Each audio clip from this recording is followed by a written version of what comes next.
वज़ीर आला पंजाब मरियम नवाज के लिए नया तैयारा खरीद लिया गया। गुल्फ स्ट्रीम G500 तैयारे की कीमत 10 अरब रुपए के करीब बताई गई है। सराय के मुताबिक तैयारे का नंबर N144 ईस है और इसका पाकिस्तान में सफ़र का रिकॉर्ड भी है। तैयारा अभी पाकिस्तान में रजिस्टर नहीं हुआ, ताहाल अमरीकी रजिस्ट्रेशन से है।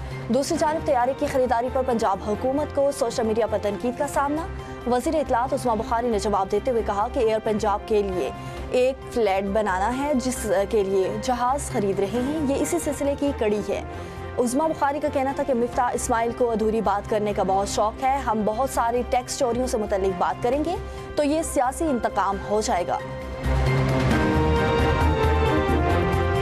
पाकिस्तान ने भारत के लिए फ़िज़ाई हुदूद की बंदिश में मजीद एक माह की तौसीक कर दी। पाकिस्तान एयरपोर्ट अथॉरिटी ने नया नोटिम जारी कर दिया। नए नोटिम के मुताबिक भारतीय रजिस्टर्ड तैयारों के लिए पाकिस्तान की फ़िज़ाई हुदूद 23 मार्च तक बंद रहेगी। भारत के तमाम रजिस्टर्ड मिलिट्री और सिविल तैयारों को पाकिस्तान की फ़िज़ाई हुदूद से गुजरने की इजाज़त नहीं होगी।